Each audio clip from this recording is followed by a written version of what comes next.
Thank you so much for downloading this episode of The Wrestling Journalists here on the Vleeties podcast feed.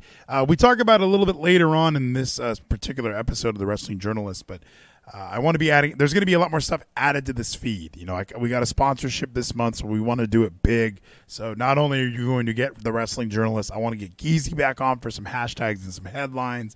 I want to do an episode of, we were bringing back the Outlandish Catholic. I've also had some ideas to talk about some fitness stuff, to talk about some personal finance stuff. The Wallvleet Journal. Come on, we have to do something with that name.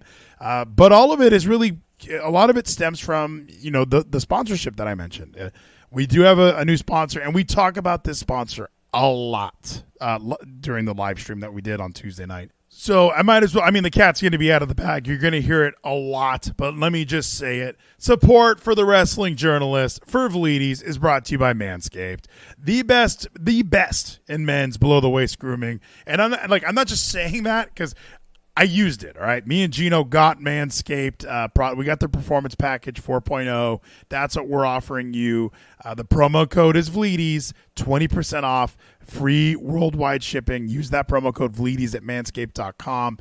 So I'm saying 7 million men worldwide are using Manscaped. So we had some people in my chat asking, like, oh, I wasn't sure how legitimate they were. 7 million men equates to 14 million balls. So these are all facts. These are all statistics. I go into some details about how I've tried to groom myself in the past. Geno shaved all of his facial hair because not only are we talking about ball trimmers, I mean, the beard trimmers as well, nose hair trimmers, ear trimmers, ball deodorant. Like all of this stuff is in this kit that was sent to me, and it's awesome. So we talk about it a lot. I know that if people who don't like hearing ads, I think Geno and I have a really fun time with it. But go to manscaped.com, use that promo code Vleeties, and you're going to have a good time with it. So enjoy what we did on Tuesday night. It was Geno and I. We talked a lot of Impact Wrestling, a little bit of WWE, but I love talking Impact with Geno. I know a lot of my listeners and downloads come from our Impact Wrestling discussions. So if that is something that you like, join in the Discord and let me know.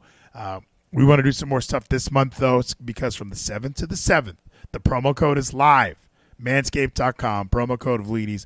Enjoy what we did on Tuesday night. Trovo.live/Vleeties in 3, 2, 1 now. Geno, 9 p.m. Central Standard Time hits, and I hit the button, man. Like, that's what I do now. Is I don't hesitate. We don't dilly-dally. We don't play a song. We're here to start. I hit play, Geno. What do you think?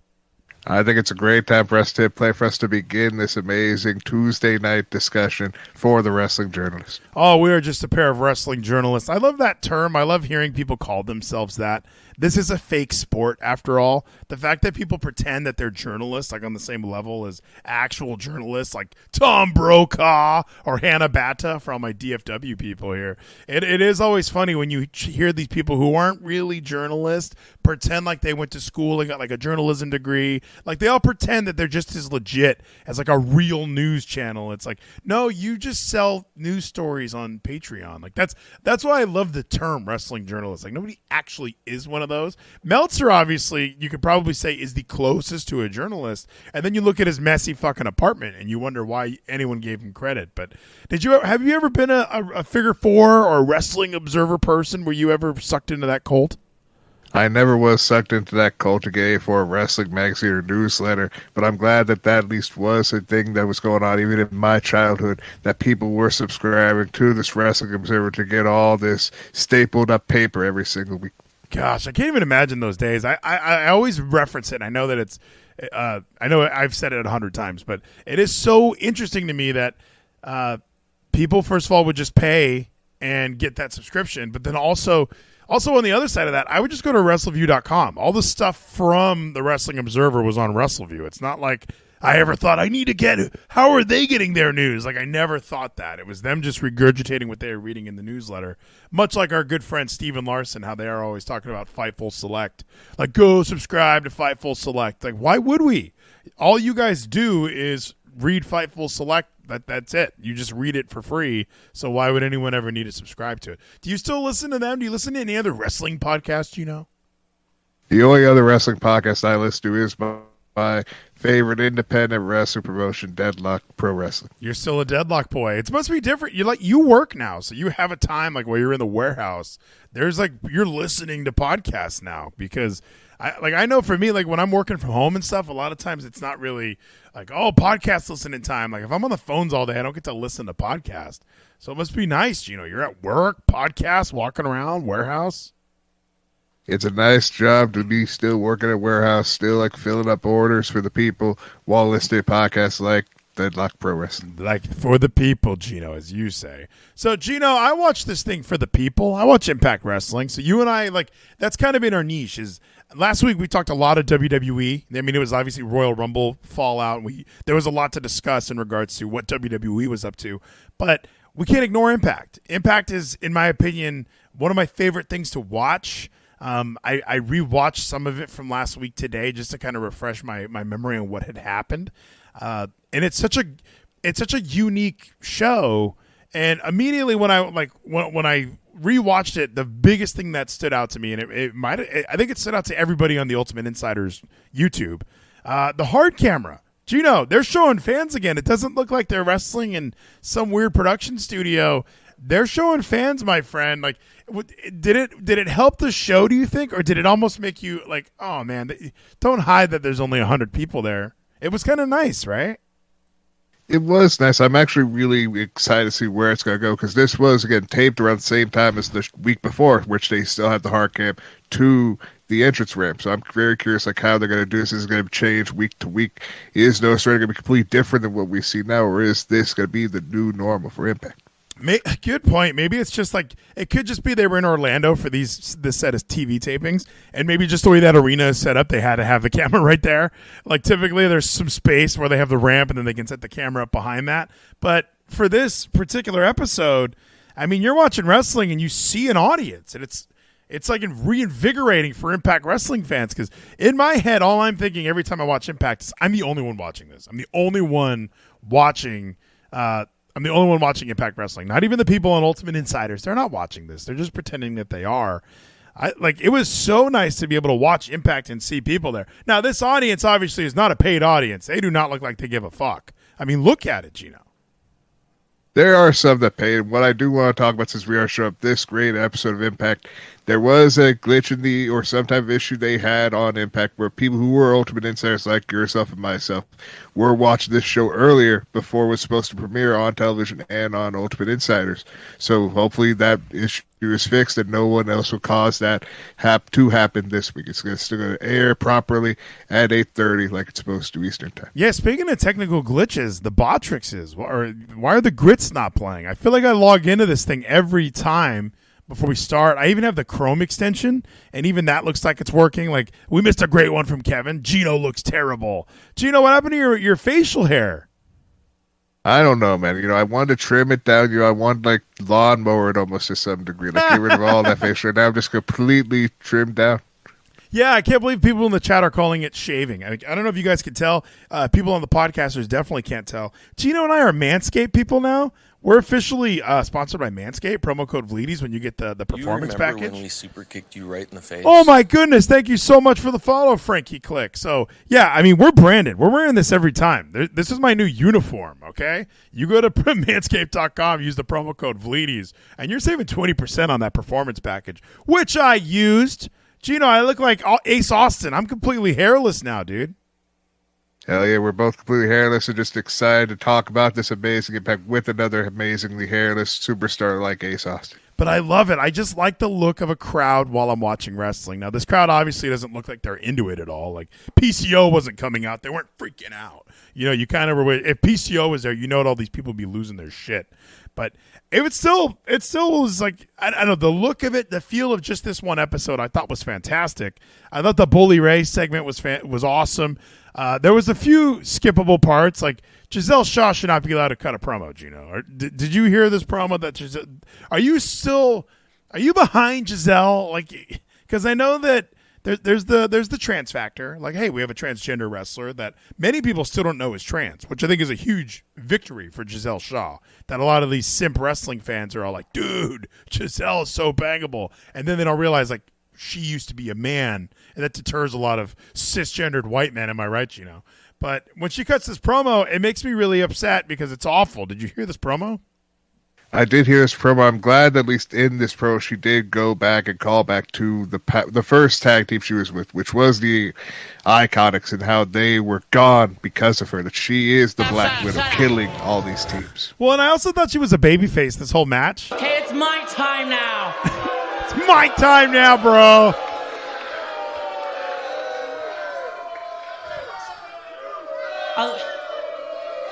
I mean, this part's good. She knows the crowd. She's paying attention. She's like, no, you're going to have to. Nathan Weller just subscribed. Nathan, 20-month subscriber. Hard to believe we're approaching the 2-year mark here on Trovo for your boy Vleeties. Nathan, it's so good to have you here. And Nathan, don't you worry, okay? Manscaped.com. Use that promo code Vleeties.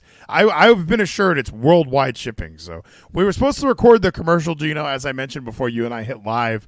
A certain Van Vliet who lives in this house would not let me come out here. He was just, I'm not going to bed, Dad. He was throwing a fit. It was incredible. He was like the new Ace Austin. Because we were supposed to come out here and say, like, support for Vleeties is brought to you by Manscaped. We were supposed to do one of those commercials like everyone on YouTube. We will do that eventually, but in the read, Nathan, it does say worldwide shipping for free, all right? That's what it says, Gino. It says, I'm reading it right here. Manscaped Performance Package. The ultimate men's hygiene bundle. You can join over 7 million men worldwide who trust Manscaped with this exclusive offer for you. 20% off, free worldwide shipping with the promo code Vleeties. Malachi Black says, what the fuck is this? I thought here to say some nice words about Jeezy, not watch garbage. Where is Geezy? Are we supposed to say nice words about him? Geezy, come back. If you're listening live, let's do something on Thursday. We don't have to be live. We just need to wait for Ralphie to go to sleep, which who knows when that's going to be. We'll hit record some stuff. We'll have bathroom breaks. I do remember one time Geezy and I did a recorded, we did like a we hit and run like pilot. And I was excited. Like we can just talk about whatever we want, trans people in the bathrooms. And we were recording, and I think he liked that more because there was like, hey, pause breaks, and there was, hey, this just happened, and hey, what about this? And we were kind of cutting and tripping as we talked. And maybe there was no pressures of the live audience, Gino. Maybe that's what it was. But so Gisele Shaw, so when you hear like this promo, like is this as good as it gets for Gisele? Do you like the character more? What are your thoughts on this? I feel this is going to be the good start for this Black Widow character, and hopefully maybe she does need like a mouthpiece to support her, and maybe that is what her manager will become. It's not just a stylist and a content creator. He will become her real manager. Don't you think they really force it, though? No one was calling her the Black Widow. Were you calling her the Black Widow beforehand? She's like, everyone's calling me. This is my Gisele Shaw impression. Everyone's calling me the Black Widow, brother. But unfortunately for them, I like being called the Black Widow, dude. Like, that's kind of what this turns into as she goes. Whoa! We should go to Impact. A lot of people are referring to me as the Black Widow of Impact Wrestling. No one was doing that. Are you in the message boards that I'm not a part of, like the Impact superfans? Because I host the second most downloaded Impact Wrestling podcast. You know, I didn't know we were all calling her the Black Widow, dude. I only know that because Tom Hannafin and Matthew Raywald, every time she was coming out there during her tag team matches, whether it be with Tasha and Savannah or with even the Iconics, she was like, they were saying like, this is the Black Widow. So like that was just drilled into my skull that I didn't accept. She is the Black Widow of Impact. Yeah, none of us were saying this about her though. Like, she's the Black Widow. Like, that was never like, that's such a forced, hey, I'm trying to like start a new gimmick. I'm going to sell a new T-shirt. I'm the Black Widow of Impact Wrestling. Because that sounds awesome. Like, yeah, that's what I would want to be called too if I were there. I'm the Black Widow, dude. And she should embrace that a little bit. Because I destroy every tag team I touch. And you know what? I used to deny before. What is that like all of this? Is there a whole backstory that I don't remember? Because we talk about the Iconics, we talk about the Influence. Is that what the Iconics were? I mean, we talk about Savannah Evans and Tasha Steelz. Like all of these things she's referencing. Was she doing that even before any of that? She was just like they were always like saying like, see, she somehow was the cause of the Inspiration losing, or the any other team she was with, and now with Tasha and Savannah, they always were like she was the reason, even though it's really because the Death Dolls are the better tag team. They knew how to work as a cohesive unit the entire time. Do you think that might be one of the biggest like Peyton Royce and Billie Kay, like leaving WWE, we're all excited to see what they're going to do. Impact, it seemed like genius. Like, how did Impact convince these two to come here and not go anywhere else? And what did we get out of them? Like one tag team title match at a pay-per-view. They won the belts, and then they were gone 3 months later, and that's it. Like Billie Kay, I don't know what she's doing anymore. Peyton Royce is just being a mom, which is fine, but wasn't there supposed to be a little bit more out of their wrestling careers, or do you think that those long flights really did tear them apart like they told us?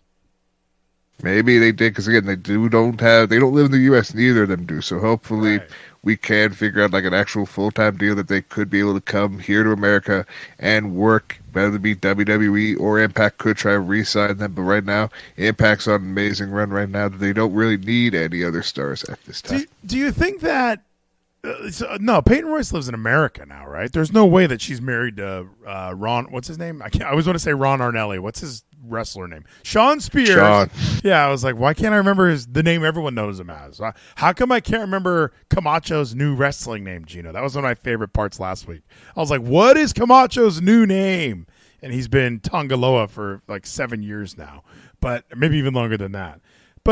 And even in the chat, like AJ DeLopsta, he says like Peyton Royce deserved a singles title run. Like I agree with that. There was a lot more to do with both of them, in my opinion, and we didn't get what we wanted. We got what we wanted in Impact, but we never got the singles run. But hopefully, when they're both ready, when either of them are ready, they'll be able to come back to wrestling, whether it be WWE, Impact, or even the worst decision they could go into AEW. Yeah, it does feel. Remember, it used to be like fun to want people to go to AEW. Now it's you're going to just go and get lost in the shuffle. And even if you're like a Swerve is somebody that even now with his new Mogul affiliate, they're not getting the TV time I thought they were going to, brother. Like all this Mogul affiliate stuff started on Dynamite. Now it's just on Rampage every single week. None of us know where it actually went. But you know what? I don't even care anymore. I am the Black Widow of Impact Wrestling. Like, none of us call her that, and then, like, she's Malachi so excited. Black says the only good thing about Peyton was her ass stop at Vleeties. No, we liked her tummy. We all liked her tummy, too. And we all liked this part, you know, where she'd be on the stage and she'd go. We all really liked that finger bite thing. That was super sexy. Podcasters, you didn't see. Let me try and describe it for you. Just kidding. I did the finger bite again. It was fantastic, Gino. It was fantastic. Just like the Inspiration, the Iconics, both were fantastic. Whether they be in the tag team or the singles run, because Billie Kay should have been champion at that time when she was just trying to get people to take her headshot the entire time. No one would. Gino, it's nice, like, because I didn't even realize, like, every time I do the Billie Kay, everyone just looks at my Manscaped logo. Like, check that out, manscaped.com. Promo code Vleeties, Gino. Yeah. I mean, I guess we're supposed to do like reviews about it, but we're still talking a little bit of Impact. I hated this promo. It made me hate Gisele Shaw. Like, I kind of was indifferent. Like, whatever. Like, I thought, like, as far as a transgender wrestler, at least she's in shape. Like, I got to give it to her. It's like, Nyla, I feel like, just checks a box. Like, oh, she's trans, so she's going to be on top. Like, even if she's out of shape or she's dangerous in the ring, none of that stops what they're going to do with Nyla. At least Gisele tries to look like an athlete. You know what I mean? Yes, and also you might just be hating her because she's that good of a heel. You just don't like her because she's just making you hate her so much. She's that good of a worker. I'm proud. Are you talking about Gisele or are you talking about Nyla again? Gisele. Okay. Gisele is doing her work, and she's making you hate her like you're supposed to because she's that damn good of a worker. Did you use the lawnmower to shave your face? That is a good question, though. I'm getting in the chat. Like, I know that I was excited. Like, hey, we have one for you and one other person, and I was like, oh, send one to Gino.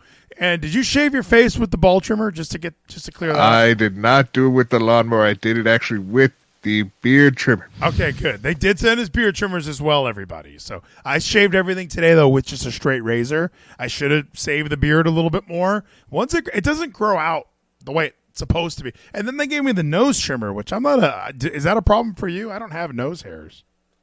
I don't have that many nose hairs and that many ear hairs. So again, that actually goes to both the nose and the ear. So it got to be got that taken care of a little bit too.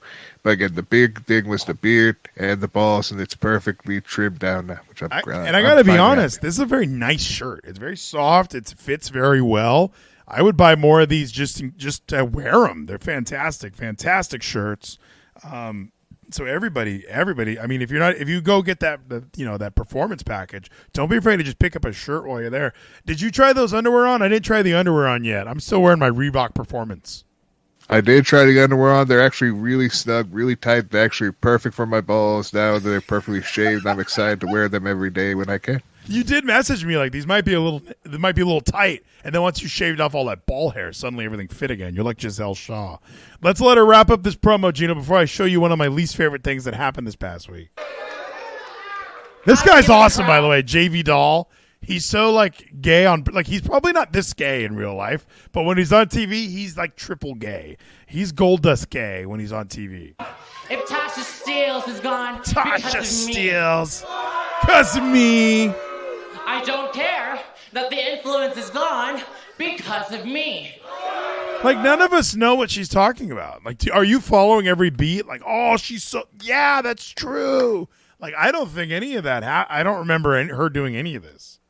But now she's saying, here's the whole thing. She's explained to us now that she's calling these women to go to WWE because the rumor with Tasha, she's going to WWE. Emma went to WWE, so she's this Black Widow, this cancer that's causing these women to leave and go to WWE today. Look, and I'm not against this gimmick, but it's all happening on BTI, or it's happening so subtly I don't notice that. And I didn't realize Tasha was going to WWE. That one I feel is going to be a miss. I think Tasha fits a lot better in Impact. And if she was going to leave, she would probably be another AEW person. I could see her just following suit with her old partner, Kiera Hogan. From the chat, a very important question. What about the goo chairs for this Manscaped product? So instead of just having a regular beard trimmer that I used to trim my balls with, they actually have some attachments that make it really, I don't want to say comforting, because you probably still could fuck yourself up with these things, but I was able to get all the hair, and it was actually very nice. It was actually very, very easy to get all of that hair. I was almost concerned, when do I stop? I almost started shaving my legs, Gino. I was getting to that point where I was like, okay, look. But yeah, just shaving the pubes and even around the dick, lifting up my shaft. Even when I use my old trimmer, I would never try and get under there. With the lawnmower, I just went right for it before I even put that little clip on. Because it's got clips that you can add to it to kind of give you some size. Which, is anyone shaving their privates with a because someone could shave, Steve Austin would shave his head bald. Is there ever a time when you're shaving your pubes where you're no, I want the Macklin, I want kind of bald? And I'm sure that's only there for if the woman that you're with is interested, have a little bit of hair just so she has that feel for it. Yeah, you look like a fucking kid with no ball hair. Keep some hair, you weird creep. And yeah, in the chat, T-Con said that he thought Manscaped was kind of a scam. I always just thought, I don't know, it's just some sort of a trimmer. Can't you just, I got clippers for my head at Walmart for, 50 or $60. But even those didn't, first of all, those are terrifying. When you're trying to shave your balls and I've used regular razors down there, and the itch is insane. I've had no issues with this at all. It's way cleaner looking. It's a lot more uniform, and trying to especially using just a straight razor, trying to rinse it off in between swipes, you never know how I don't know, it's just so sketchy. And I'll never forget the Jake Sprague story, because I've been in that scenario, Gino. I was about to stand up and show you, but I can't. There's no ball hair. I've grabbed the hair and straightened it out long enough, and then literally Jake Sprague style taken scissors and cut, right? Just try and cut. Oh my god, just trying to cut the hair, really, when you're doing finger cut on the top of your head, right? So, I literally would be hovering over the toilet, and which, by the way, I'm not hovering over the toilet for the Manscaped, because I'm afraid of dropping it in the bowl. This is actually too valuable. Maybe I'll do it in the shower, but I don't want to clog the drain. So I might just do this outside. This might become a forest excursion for me. Bedpan. Good idea, G-Spot. That might be what it is. So I was holding it out almost, you're at the barber getting finger length cut, and I would just trim. You remember when we super kicked you right in the face? Thank you, Dope J. I'm holding scissors and talking about cutting my ball hair. And Jake Sprague told that amazing story where he accidentally nicked his scrotum with scissors, and it was bleeding, and he was like freaking out, like, what do I do? Because like we've all been in that scenario. Like I've had those moments where, like sometimes you're just looking down, like that's too much fucking hair. Like eventually it grows to a point that you need to get rid of it. There's way too much fucking ball hair. So you're going to use scissors. You're going to figure out a way to do it. And Jake Sprague nicked his balls one time, and that made me stop using scissors. I was like, I need to give up on the scissor train. It's a very like practical way, in my opinion. Like when you're using scissors, like, well, obviously I have 5 inches of hair on my dick. I'll use these scissors to chop it down. But the lawnmower did it way faster, way smoother. I was done within 5-6 minutes. It was a lot quicker. I wasn't scared. I was a little scared at first. TBH, you know, once I turned it on, I was like, oh, this is like a real thing. It had a light on it, which was very, very convenient. So you know, you can kind of, it's all laser precision as I'm cutting my hair. So it was awesome. I was a big fan. There was so much more hair than there normally is. So I think that really tells me I did a good job. Because typically I would just shave kind of the visible parts. You know, like when you're like whitening your teeth, they say if it's poking your gums, just cut the backs off, because what are you going to whiten your back 3 teeth for? Who gives a fuck? No one can see those when you smile anyway. So I would always try and find a workaround, like, oh, I'll just shave right here. I would never lift my dick up and shave under that, Nathan Weller style. Now, Geno, I did that. It was awesome. It came out. I wish I could show you my dick and balls, but I'm just not confident that you guys will appreciate the photo. Right, Geno? Yeah, no one would appreciate the photos of our dick and balls. That's why we just have to talk about how amazing it was for our first time using the lawnmower, and just why everyone should be going to manscaped.com/Vleeties using promo code Vleeties and get yourself an amazing lawnmower so you can save your balls. Your balls will thank you. Get that performance package 4.0. Like I always say this about iPhones. Like they weren't good until the 12 Pro. So like it takes a few like 1.0s, 2.0s, 3.0s, 4.0, and then Hugh Jass in the chat says, "Is it waterproof?" Like there's even in like the notes they were saying, "Don't tell people it's 100% waterproof." So I'm not going to answer that question. Okay, they say it's like waterproof up to a certain degree, which means like water resistant. So I'm not going to tell people don't put it in the water. Okay, that's all I'm going to tell people.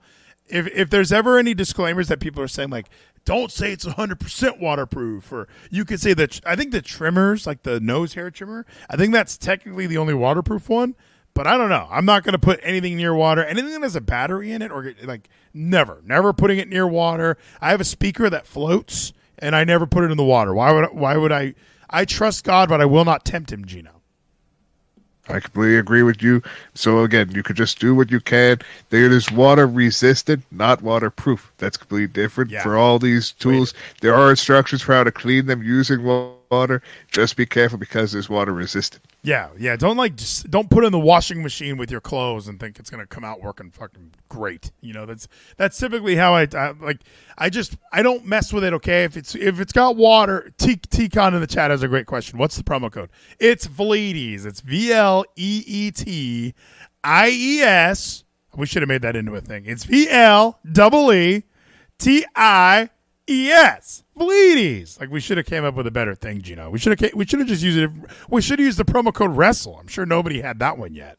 So I don't know. I've used it once. I can't wait to use it again. But unfortunately, I think it's gonna take a while for my ball hair to grow back because it did a number. It got everything. My wife's saying I should get rid of my belly hair. Like I have a happy trail, and then I just have some stragglers that go up almost to my chest. I have almost no chest hair, but I might use this whole thing. I am a little concerned. Is there what's the etiquette, Geno? What's the protocol on you're trimming your balls with it? Can you ever use it on your face ever again? I don't believe you can use it on your face ever again, but that's why you have another tool right beside you as well, being the grooming kit, the amazing fucking beard trimmer. That's what you got, your beard trimmer, to take care of it. Geno used it, went to work. You did a number. You weren't like just trimming. You're like, no, fuck this. You got rid of all of that facial hair. We're not sponsored by Dollar Shave Club or Gillette. Like you were, no, I'm shaving everything with this beard trimmer. And it did a fantastic job. It really, Pasta Mania Forever, promo code Fat Mario. That would have been a great one if they would have done that. Kevin's right. This ad has been way too long. It's not even an ad anymore. I just like this product. Gisele Shaw would also love this product. And I certainly don't give a damn that Chelsea Green is gone because of me. Is that true either? That's not true. We got to keep up with this gimmick that she's the cause of why all these stars are either in WWE or rumored to go to WWE. It's because of Gisele Shaw. Like everyone's moving on to bigger and better things because of Gisele Shaw. Now, Geno, you and I love this show, and you love Matt Cardona very much. What were your thoughts on Matt Cardona's half-ass rap thing that he did for this show? Were you mad? Were you as mad as me? I was like confused as to why Matt Cardona would phone it in at such a level. I mean, especially when you and I remember the all-time classic instant hit that was Hosky. It was an amazing song, so we remembered Hosky. We're like, okay, Matt Cardona's going to have a real song making fun of Joe Hendry, and then we got this rap song, and you know what? It was intentionally bad, intentionally the way it was, and I understand, but I know Matt Cardona could sing because of Hosky, the all-time classic song. Yes. But this. So let's focus on this then. Matt Cardona is doing this is his Hollywood Hogan run, okay? So this is what he always wanted to be doing. He's a heel. Brian Myers obviously still killing it. You know what I don't like about Matt Cardona now? He's holding Brian Myers back, okay? Brian Myers is awesome. I don't know why he's like the second fiddle to Cardona now, right? It's like the Zack Ryder showed up, so Kurt Hawkins is back to being the secondary character in the Major Brothers. So a little annoyed by that, Geno. I think you are as well. How come the sounds aren't playing? I'm even seeing we got AJ DeLobster doing a chicken winner. I'm a little annoyed that those aren't playing. I'll have to experiment with what happened there. But thank you so much, AJ DeLobster. It did not go unnoticed, okay? Matt Cardona's in his Hollywood Hogan run, Geno. This is one of the worst things he's ever done. Is he going to WWE? Why is this happening on such a low level? It's just to make us hate him more, make him feel like this is just a piece of shit. He's not even trying anymore, and that's because he feels like he can do this, and that's the whole point. He's playing up this gimmick even more, and when this fucking Joe Hendry match happens and it gets out of the way, then we're going to see possibly the Major Brothers, the Major Players, feuding again like we did in the early time when they were both in Impact already. So we're going to see where this goes. Hopefully it does just go to bigger, better things for both Matt Cardona and Brian Myers after this goddamn Joe Hendry loses the Digital Media World title. Guys, come on. Come on. Gather around. Come on, guys. World premiere. World premiere, guys. And who are all these people? Like, where did they find? Like, these guys aren't even NXT level up people. Where did they find these As you all schlubs? know. This must be their fans, right? This could just be fans, people who are part of the Major Pod Network. They're just big fans of McIntyre. Like, this is going to be a big moment. You all can be here since you're in Florida. You can be here as extras for this amazing world premiere and Impact. Except Alexander Hammerstone. That's him in the back. Next week, I take on Joe Hendry for the Digital Media Championship. I'm going to become a 2-time champion. This guy has ruined my life. I'm sure he's ruined a lot of your lives, but it's time he gets a taste of his own medicine. Roll it. I don't know, God, it makes me so mad because we just watched Sanjay Dutt do a terrible one of these too. And Digital Media Championship, have we already lost the thread? It's no longer just on BTI, it's on pay-per-views. I mean, this thing is just a regular it's just the European Championship, right? It's just the Internet Championship that's being respected like it should have been in WWE when they had the Internet Championship. They're finally giving precedence to this title that should be on every time they can, whether it be Impact, before the Impact, or even on the pay-per-views or pre-show, the kickoff show. We need to have this title be represented. Why do you think they went with that name, though? Because when they did it was the Digital Media Championship. It was only on BTI. It was only on YouTube. They were kind of keeping it to their Impact Plus devices. And now here we are just a couple months later. Did that not work? Did they realize that wasn't working? Did they kind of think, oh, well, we can use it to kind of because Jordan Grace had it. And I thought that was like, oh, okay, well, she's wrestling in indie shows and they're putting all of her matches on their social media channels. So I thought that was a cool idea for a championship, much like Pac wrestling in Rev Pro and shit with his All Atlantic Championship when he had that. So if you're Matt Cardona, like, I don't know, it's now just below. They don't have an Intercontinental Championship, do they? Like, it kind of is their Intercontinental title now. But the fact that it's called Digital Media makes me think that there should be a little bit more of a theme to that they should stick to, no? And I guess there should be, but technically the theme is still connected because Impact Ultimate Insiders can watch all the weekly Impacts and the at least monthly Impact Premium Live events that are not the 4 big pay-per-views. Kevin's right. Manscaped. Why are we talking about Matt Cardona sucks, Let's talk about our balls again. Yo, this is a Major Pop Productions, yo. My name's Matt Cardona, and you're about to see that I make better songs than Joe Hendry. He's made people laugh at me and my wife, but now it's my turn to ruin his life. Yeah. Yeah. This is like a Vleeties Christmas song where I just show up like on Christmas Eve and think I gotta crank out some Christmas tunes. And Malachi Black says, God, this is fucking terrible. Why, Geno? Why did they do this? Like this is clearly they got there that day, right? There was no thought into this when he did Hosky. Oh, geez, there was more thought into that. Like this is so much. Hey, we need you to. Joe Hendry did a song about you. Can you do one about him? What should the words be? Oh, we thought you were the creative guy. You would do that. Oh, yeah, sure. I'm gonna ruin your life. You made fun of my wife. Yeah, I'm gonna take your mom on a date. It's because it's all intentional. He knows that he can be this corny slime ball and just not even try because that's part of his gimmick. He's a tool kind of character. He doesn't mind like playing that up because it's entertainment. He knows how to be entertaining. What it be that make you feel like, oh, this son of a bitch, why are we even care about him? Because that makes you care more about Joe Hendry. He knows what he's doing to make you get behind Joe Hendry.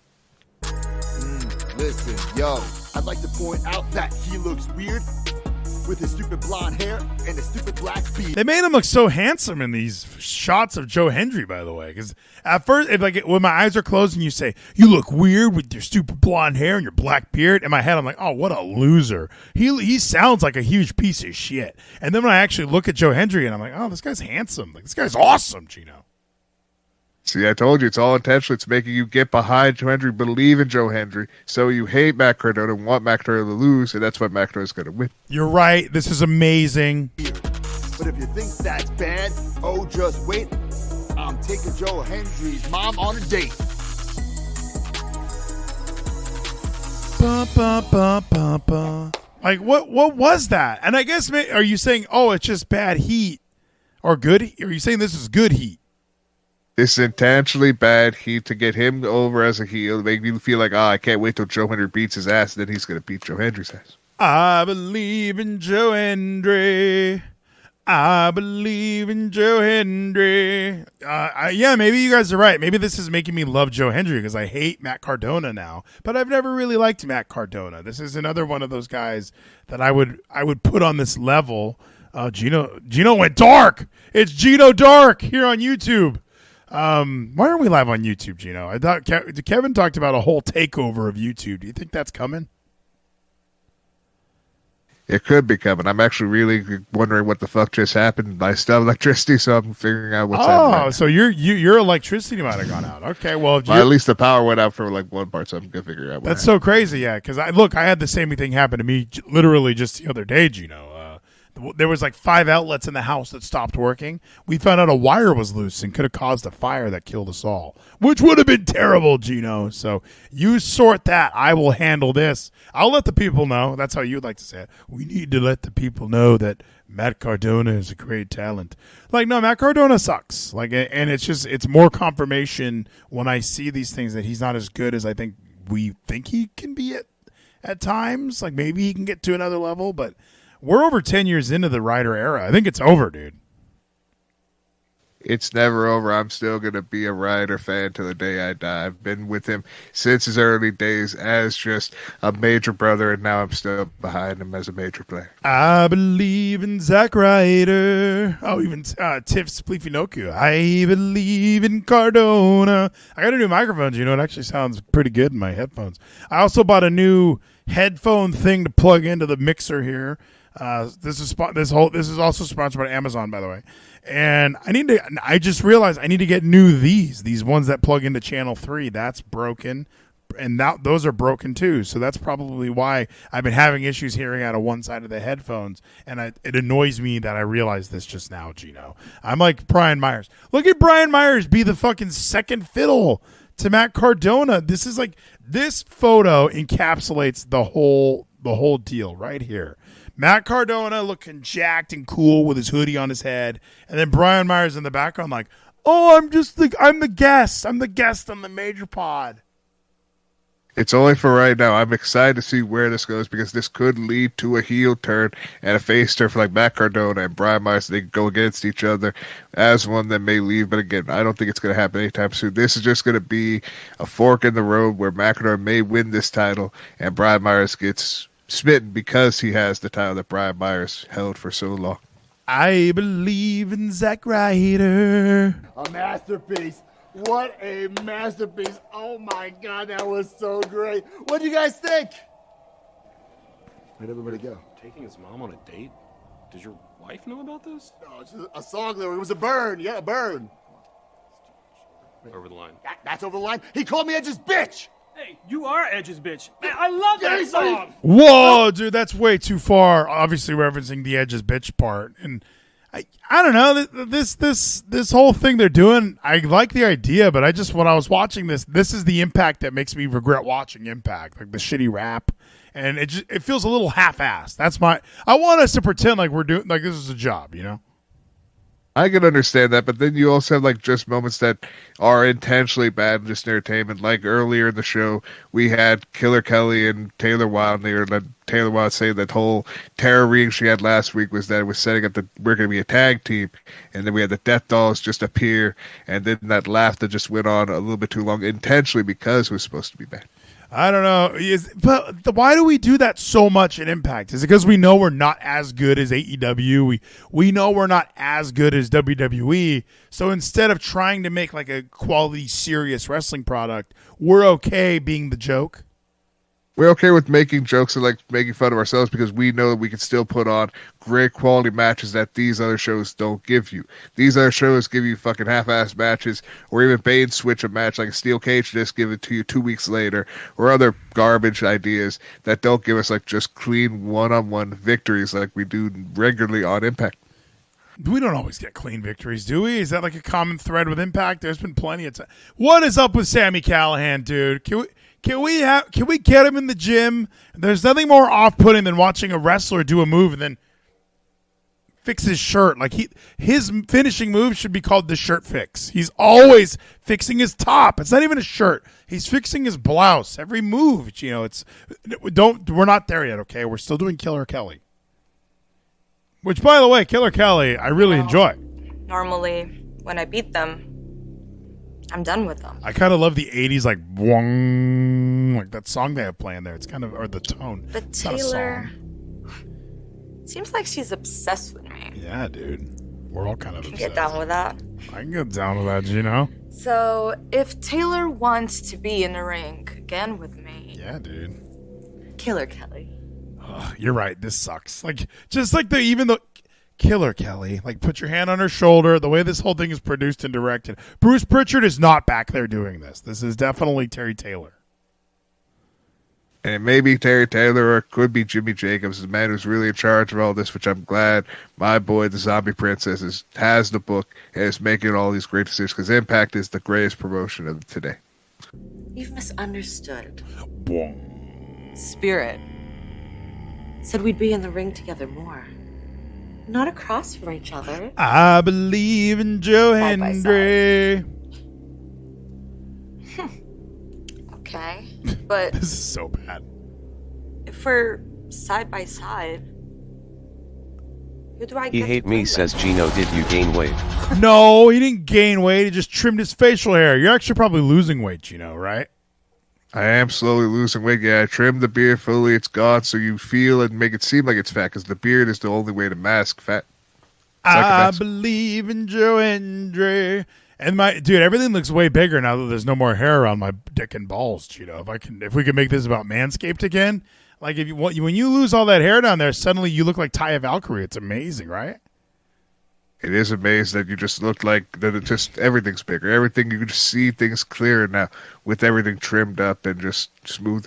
Look at this shot. I mean, for those who are listening on the podcast, I will be putting the video version of this on Subscribestar. Look at this. It just looks like a fucking joke. Like why? This is the tag division. This is what we don't have Tasha and Savannah anymore. We don't have the influence. Like their knockouts tag champions have gone the way of their of their Impact champions. Where remember I used to always bring up Austin Aries, Johnny Mundo, Brian Cage, Tessa Blanchard, Michael Elgin, all these I don't know if you ever won the belt, but all of these people that were in the title picture are now gone. And you look at their women's tag people. Nope, these people are still here. Hope you like this shot. Look at this, Gino. Is this a joke? This is great. I'm looking forward to seeing Rosemary and Taya. That's going to be Taya and Jessica versus these two contenders.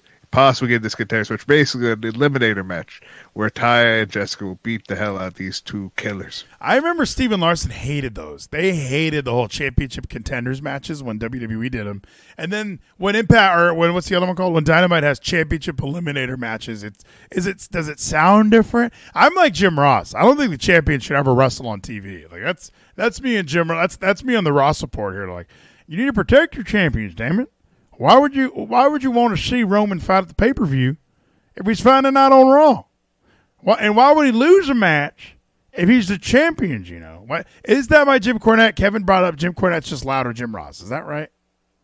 He is like a little bit louder Jim Ross, but Jim Ross is more subdued and understands his place. And he's also just very spin. He's very angry. So he hates a lot. And you could hear his hatred under his, in trying to be over the top, and he can't. Why the fuck would you have a champion lose on free television?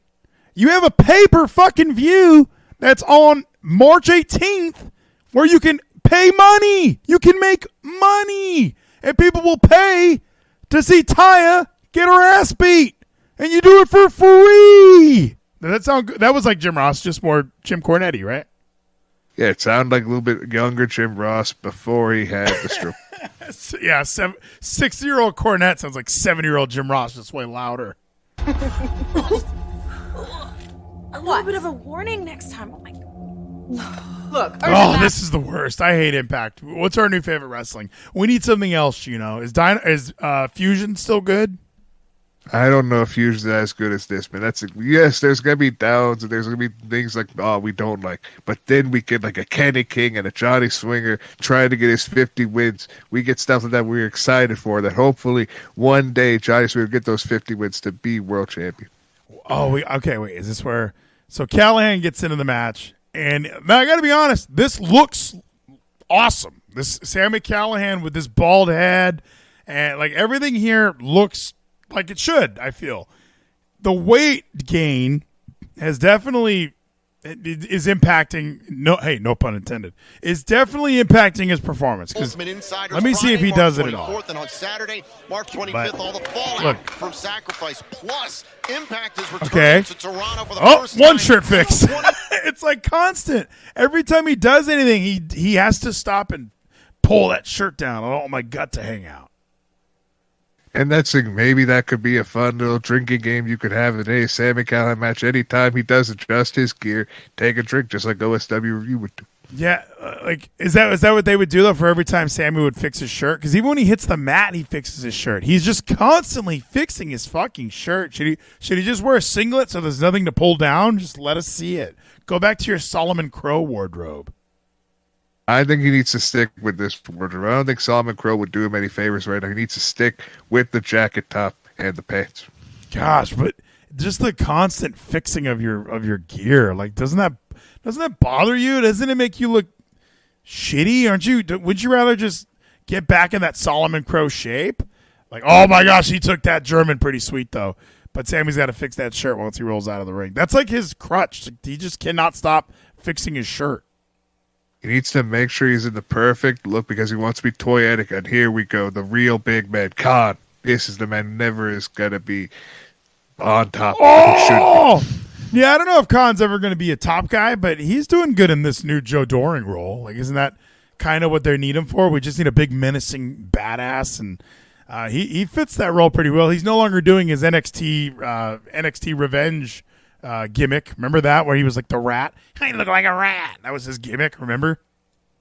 I do remember Conor O'Brien. I remember a lot of things of Big Con, but at least he does have this roll down pat where he is just Joe Doring until Joe hopefully cuts back, beats the fuck out of cancer, and is ready to lariat the fuck out of everybody. Konosuke Takeshita! No, this guy's not Konosuke Takeshita, Gino, but isn't he just such the Impact version of that? Like, this is what Impact would do.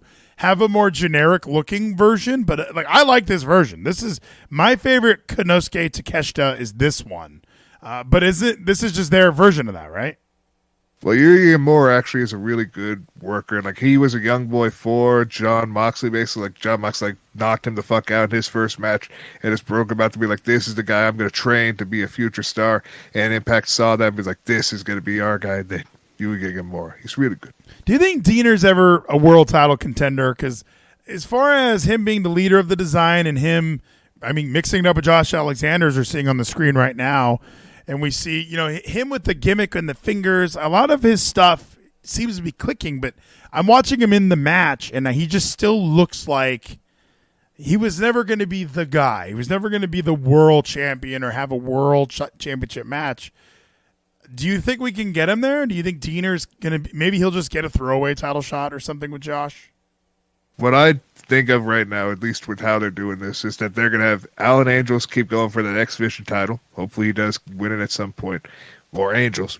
Then we have Khan and maybe Diener, like, do what they did with Joe Doring and Diener, have them be the tag team champions. And Sammy could go for the world title and be world champion and have the entire design win all the belts. And a great point in the chat. Do we mean Diener or Macklin Diener? Because I was laughing for like 3 days straight.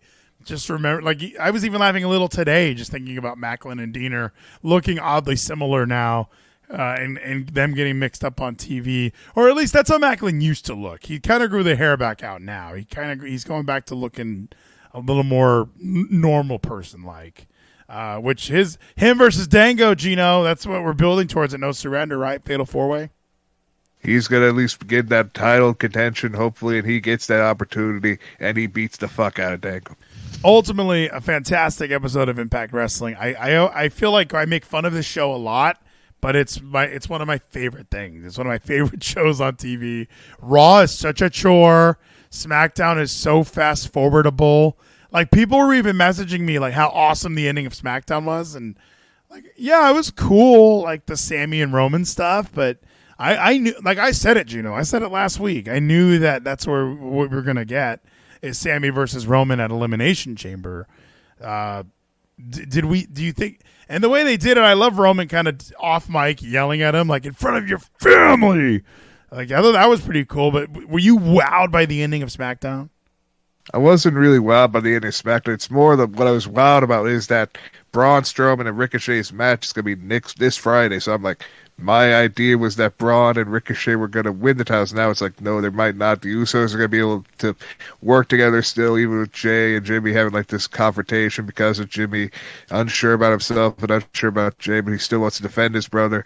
So they're going to still be able to win these titles because they're probably going to have Sammy lose, have the Usos beat the fuck out of Sammy, even Jay beats the hell out of him finally, and then Kevin Owens has to save his friend, so we all focus on KO and Sammy going after the Usos instead of Sammy going after Roman, so Roman is safe for Cody, and we don't have any reason for us to think about Sammy going after Roman. Yeah, like this is where the storyline has to come to an end. It has to be like Roman beats Sammy, and then we kind of move on.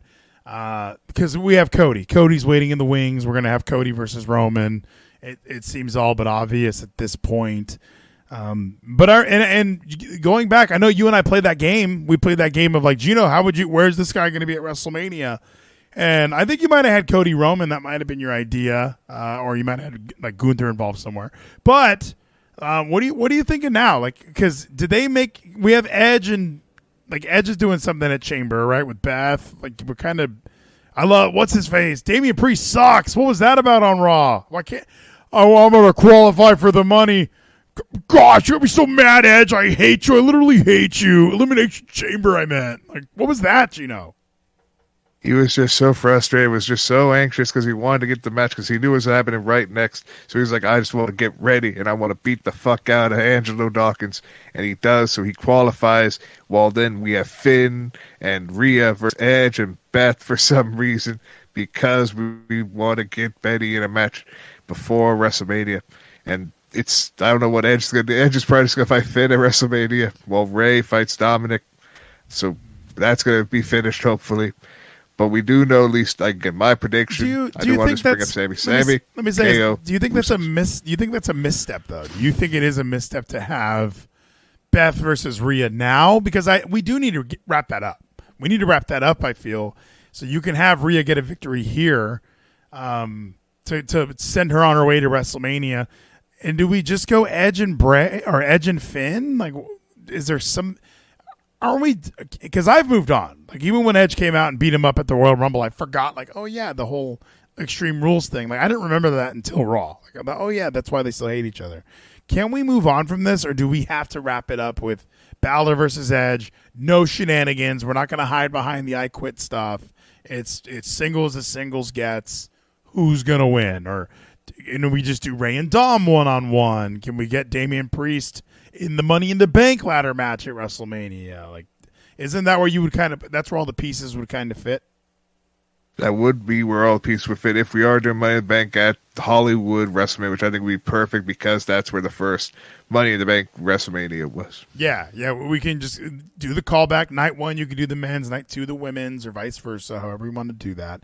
I'm not sexist, What are your thoughts on not having the women's Royal Rumble, not having a women's Money in the Bank or a women's Elimination Chamber?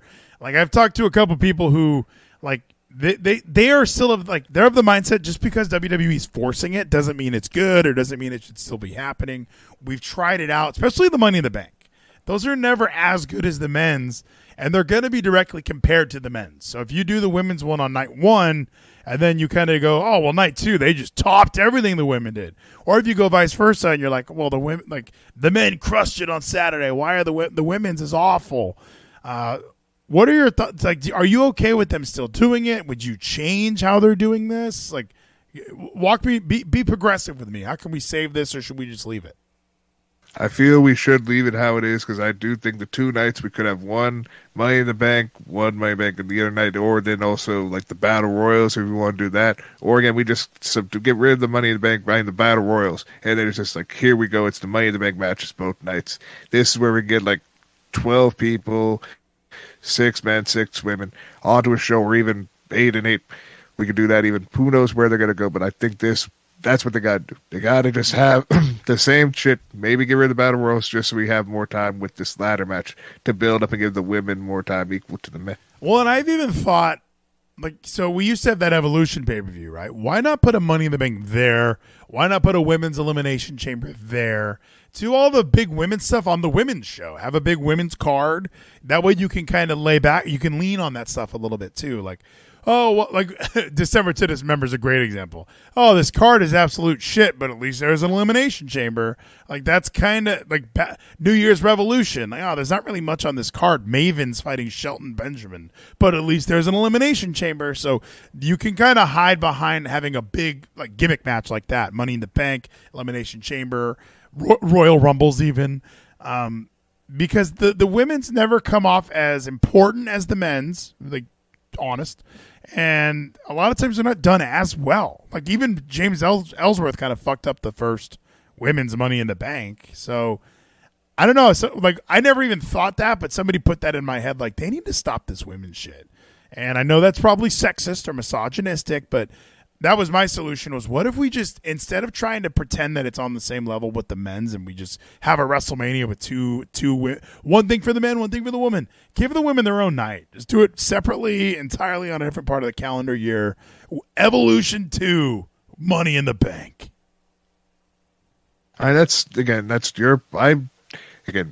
want us to keep up with the progression that we're going with, making this equal for both, equal opportunity, have these chances where we have Money in the Banks for both genders, because we want to promote and push for both the women's championship to be on that equal footing as the men's world championship.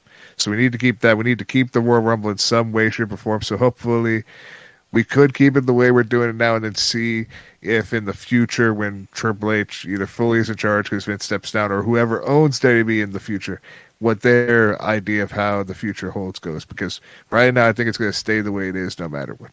And that's how you would do it. Because we're wrestling journalists, you know. We can do this all day. Like, we don't know who's going to be in charge. No, we don't care. How would you do it? How would this is your company now. You have unlimited money. What would you do? Or how would you, what would you do to make sure that this happens a certain way?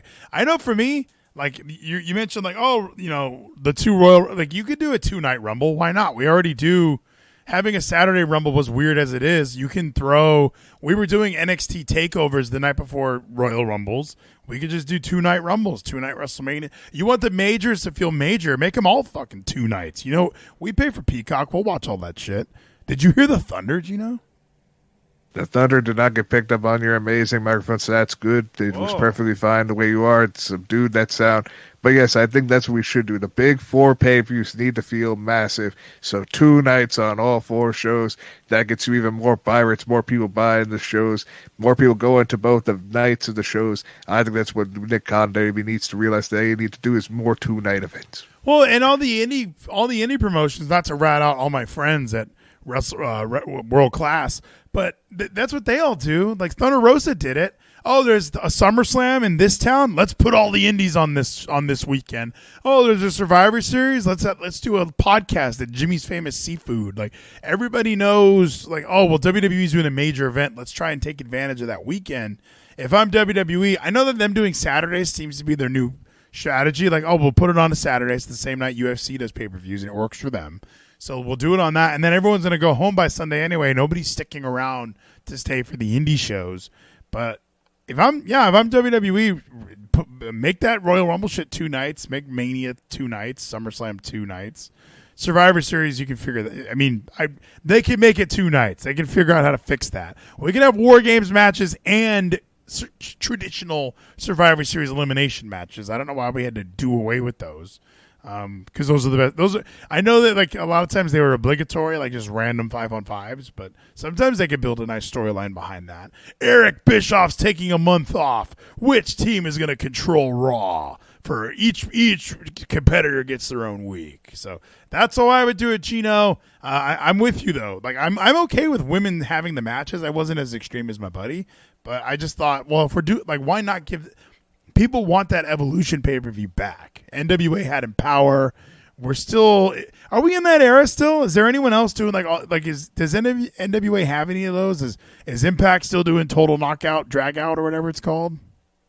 We haven't gotten any one-night-only events from Impact. We haven't gotten any for like women's events since that big year we tried to do it. So I think WWE, again, Triple H probably mentioned like when he said like we already did that. Again, it was his way of saying like when we tried to push women, it just didn't really do anything. And we realized that whenever a promotion does that, they don't really mean it. It's just doing it to do it because maybe like someone's going to say you need to promote our women more and promote like your company's women more like Mickey James tried to do.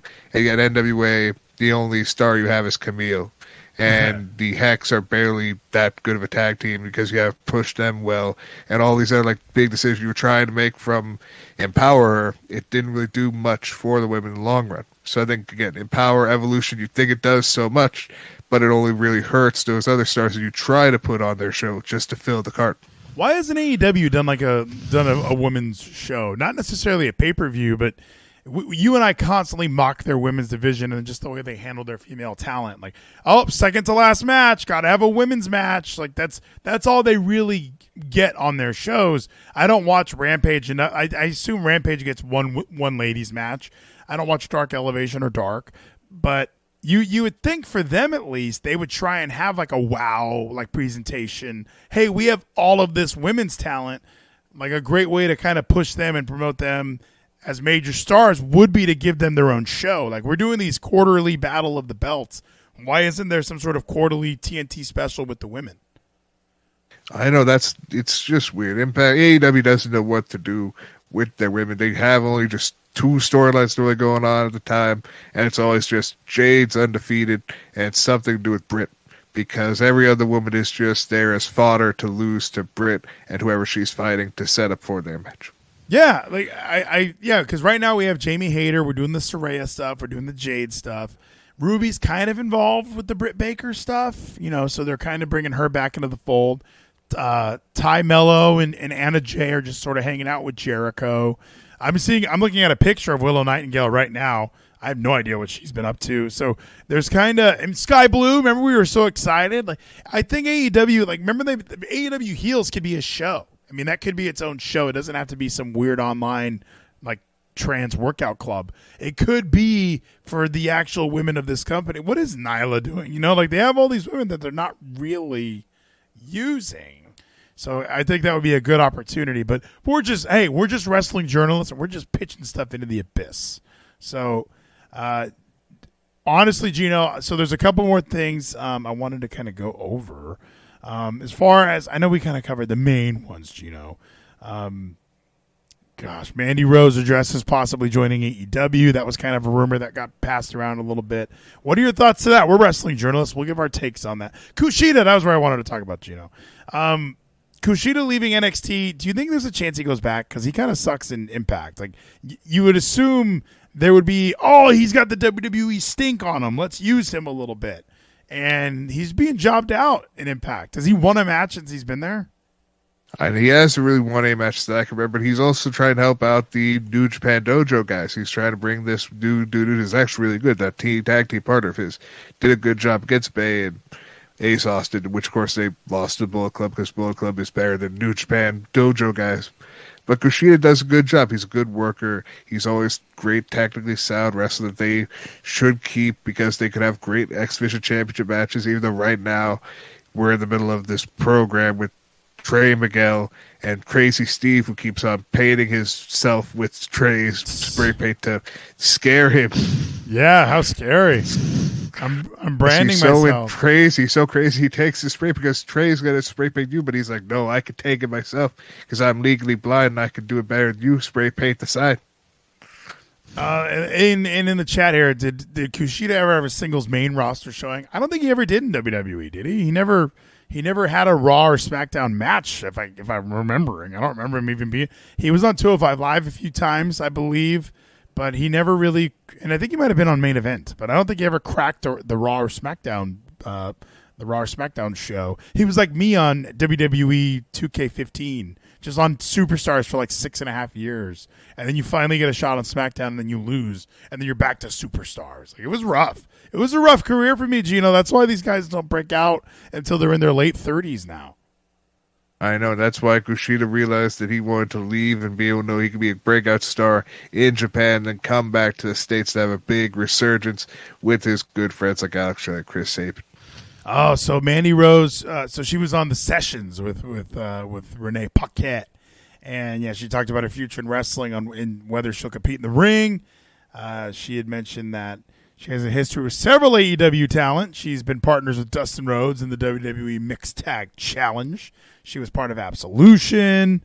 So there is a lot of. So I haven't ruled it out. So here's Mandy Rose's words. I haven't ruled it out for sure. It's not like the boots are hung up and stuff. It's just right now, it's not my main focus, but definitely for the future, maybe. So, not my main focus. I'd rather be naked. I'd rather be naked anywhere on the internet, Geno. Is that what she's doing?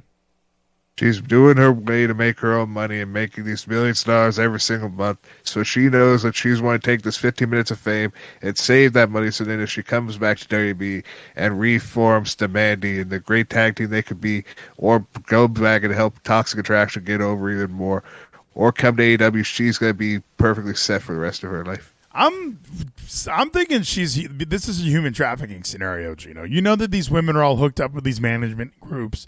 So even though she's saying, "Oh yeah, I made $1 million," she made $200,000. Okay, her management company definitely is taking a large cut of this, a large percentage of this. Not to mention Fan Time's also probably taking a large percentage of this. Like I remember Googling Callie Calypso, like whatever happened to her? And her Twitter is just constantly, I was a human trafficking victim. They fed me drugs and made me think this was the only way to live. And they had sex with me for years. And now everybody who likes she used quotes like everyone who's enjoyed my work throughout my career, you don't realize I was being raped on camera. It was horrific stuff, Geno. That would be horrific, but I don't think anything has happened like that to Mandy. I think she is in control of her own life, and if someone were to try a human trafficker, she'd beat the fuck out of them. Gino, we are making basic attention tokens like crazy right now. Wrestling Inc. gets really annoyed when you're using Brave browser because it blocks all of their shitty ads. Thank you, Jakes, for the AB. I don't know why any of the sounds aren't playing. I'll have to go in and fix those, but these Brave attention tokens are starting to rack up, Gino. I've been back into the crypto game. I've been back into the investment game, saving money game. There's a lot of big things happening. We should do a Wall Vleet journal sometime, Gino. We should be doing a Wall Vleet journal just to see where the market is every single week so the people can know, because we are not inside traders. We do not give you advice. We just tell you, hey, this is what's happened. I love all those videos and all those podcasts. First of all, this is not financial advice. Do your own research, make your own investments. I'm just a man with a microphone telling you what he has done in his life and what I would do if I were you. That's exactly how they all do it anyway. Here's 5 ETFs that have made me $3 million. I'm not saying you should invest in these ETFs. I am not at all saying use the ETFs that I use that have made me unbelievably wealthy. I'm unbelievably wealthy now. I have more money than I know what to do with. But I'm not saying that you should do that as well. This is for me only. If you want to do it, you can try it, but you didn't hear that from me. That's how they all kind of protect themselves, So, yeah, we should be doing something like that. Look, we get this promo code that we got to shill out. We should do a podcast every day until March 7th when the promo code runs out. Hell yeah, we need to keep this going up, get people invited to use this promo code Vleeties at manscaped.com/Vleeties, and to realize that you need this. You need to be able to save your balls, because your balls will thank you. Sniper Main wants to interview me. I need to make that official. When should I let the Sniper Main interview me? I think it's whenever you have that time, because I know with you having a child, we could be able to make some time happen when you and Sniper can have that time to sit down and chat and possibly even chill out. Manscaped.com/Vleeties. Yeah, chill it out some more on other people. I'll go on a lecture circuit. I'll go on a tour everywhere I can to not only promote the Wrestling Journalist and now the new Wall Vleet Journal that I've been thinking about all week, and to also do the Islandish Catholic. Somebody asked me for gym tips because I was flexing a couple weeks ago on the whole fucking show. Or that was on Raw's 4th Hour. I was a special guest on Raw's 4th Hour, Gino. Did you watch that one? I was watching that. I was there the entire time, thankfully, that week. But then that next week, this past Monday, I had to leave in the middle of it because I had to go to work. Well, at least be ready for shit I had to do today. It was a busy day today. Oh, what a busy day for both of us, Gino. There's space boosters being casted everywhere by a Trovo bot. Thank you so much. What's a space booster? Does that mean I'm on the front page? Is that what that means, Gino? I guess that's what it means. I don't know, Trovo. I'm just here as a guest of the second mic of the Wrestling Journalist. That is true. He boosted the Vleeties to the boost. I don't know what's happening, but I feel like this was important. So Jerry Lawler was hospitalized with a stroke, Gino. I don't know how to make that. I don't know how to say that any kinder than I did, or how to make that sound any softer than the way that I said it. Look, straight from the Wrestling Inc., all right? Not the Wrestling Observer, Gino. Jerry Lawler reportedly hospitalized following a stroke. Now, he had the heart attack on Raw. Were you watching Raw during that era? It was really awkward to hear a human slap onto an announce table. It was a very awkward moment to hear that. I was watching it around that time live, and I was like, I don't know what to do. I don't know what's happening. I was unsure about life. Have you ever, I don't know, have you ever been to his restaurant? I don't know why I was going to ask you, Gino. I know you haven't, but I've been to Memphis, Tennessee, and I went to Jerry the King Lawler's restaurant, and it was a little ghetto, but that's just Memphis. What a weird place. There's wrestling memorabilia everywhere, so as a wrestling fan, you're excited to be there. And then a really loud, blues Memphis band showed up, and they almost made it I don't want to be here.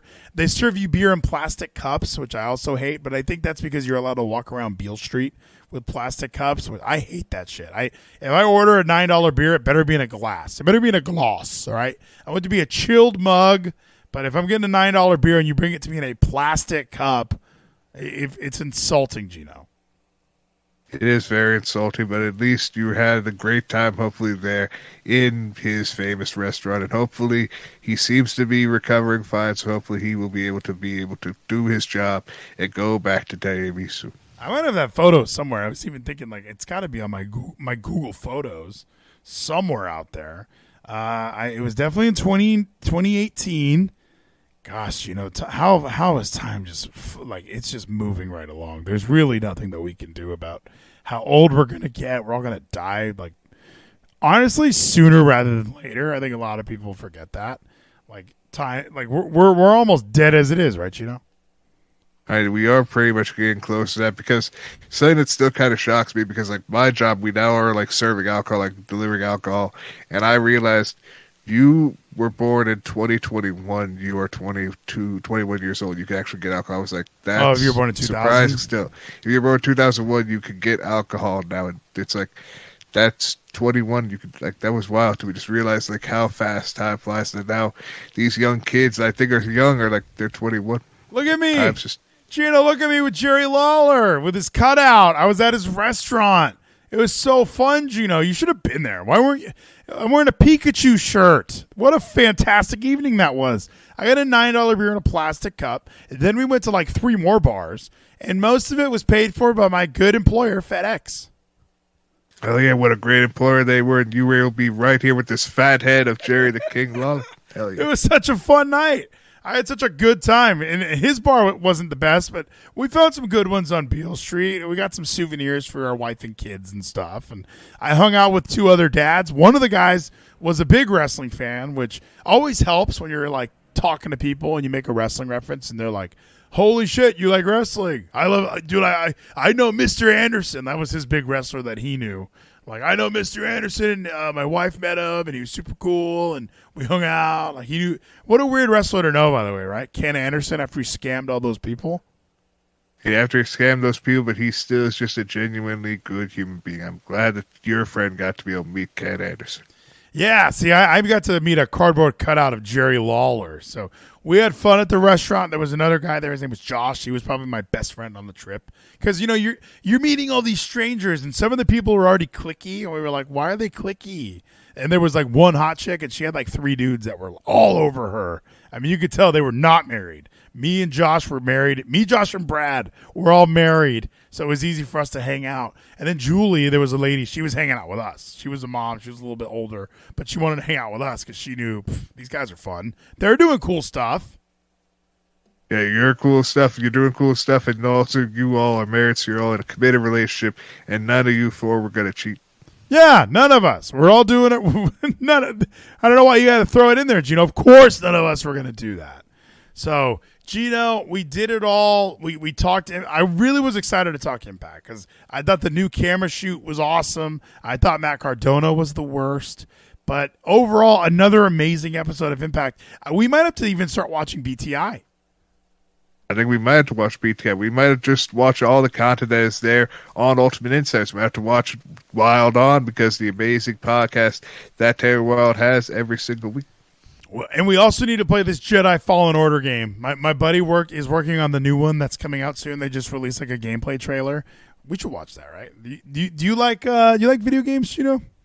I do enjoy video games from time to time. Let's see what this Jedi Fallen Order your buddy's working on here. Yeah. He works for, I forget the name where he works. He works on whatever studio's working on that game. I don't know if that's insider knowledge or whatever, but he sent me the video of it. Jedi Fallen Order. Is it just called 2? I think it's called, I don't remember what it's called. Survivor, I believe is what it's called. Survive. Do you have what it takes to survive? Okay, hold on. I'm pulling it up, Geno. Yeah, so he's been wanting me to play the first one because he didn't work on the first one, but he was saying that you should play it. You would love it.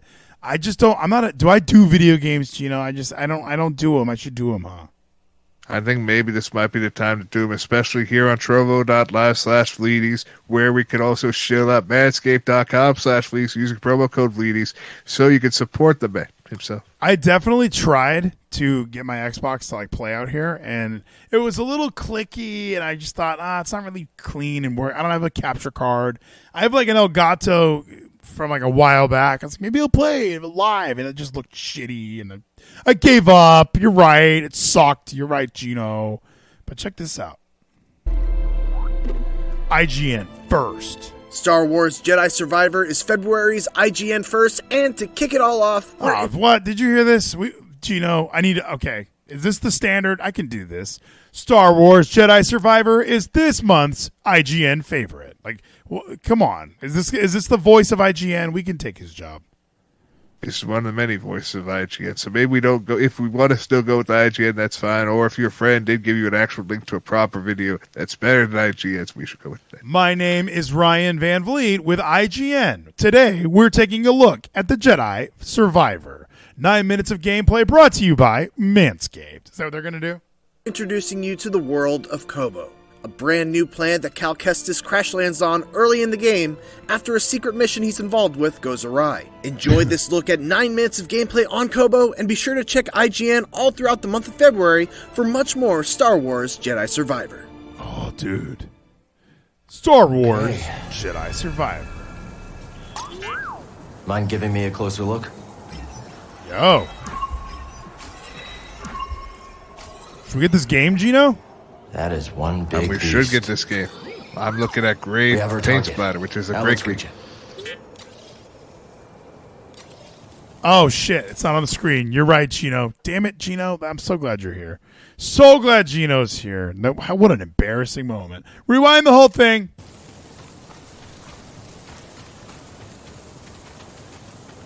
The footsteps sound great.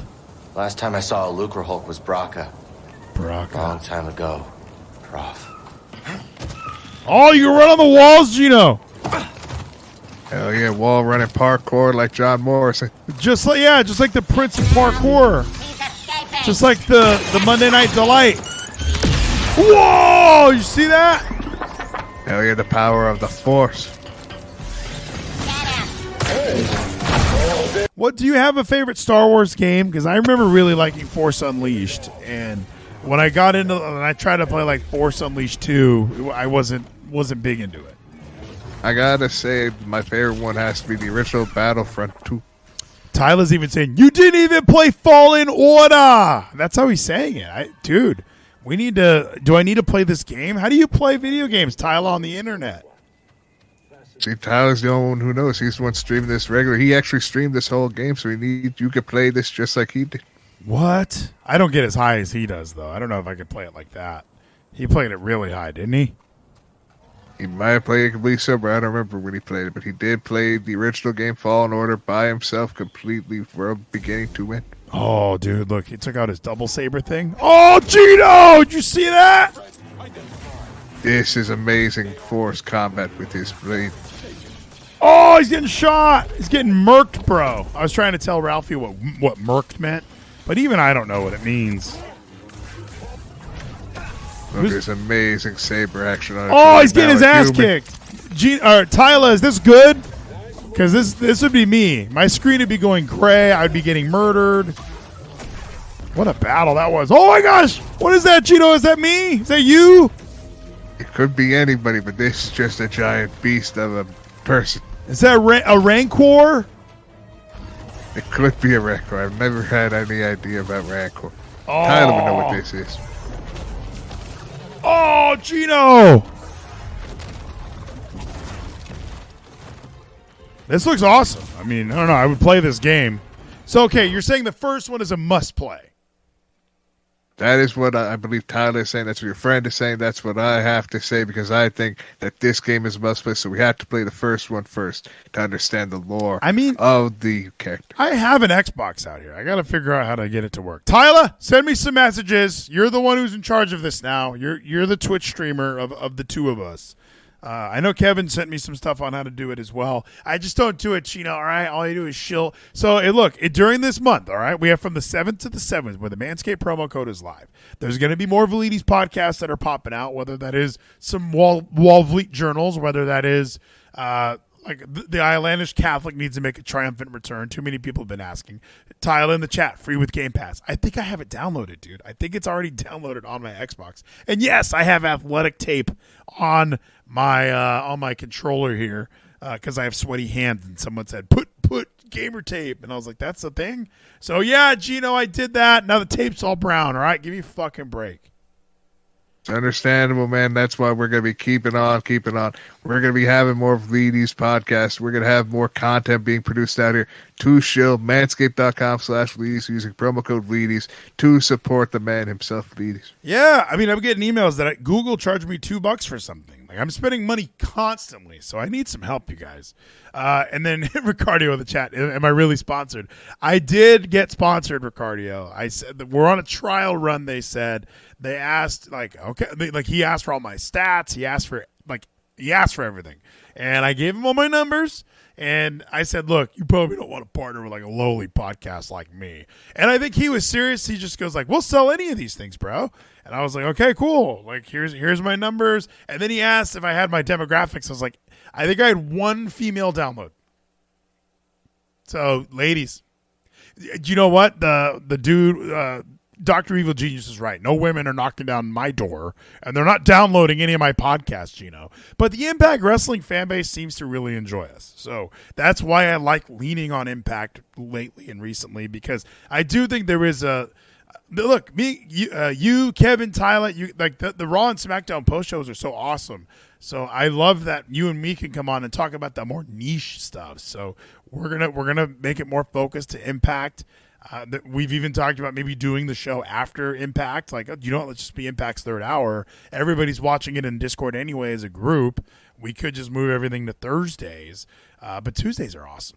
So we're going to go through it. We're going to figure it out, Geno, okay? Everyone just keep an eye on the Discords. I'm not on social media still. It's been amazing. So if you want to message me, get in the Discord, send me a direct message. I love responding to all. And Geno's got the bag there himself. You got to get the Performance Package 4.0. That's what my promo code applies to. I think my mom was trying to buy some stuff she just wanted to buy one thing. And it's not like you get 20% off of whatever you want. Like, no, it's the Performance Package 4.0. So, and then, yes, Tyler, get in my DMs. We're going to play Jedi games. It's going to be an amazing time. How many hours of gameplay do you think it is, Geno? Do you think is this like a 28-hour endeavor I'm about to take on?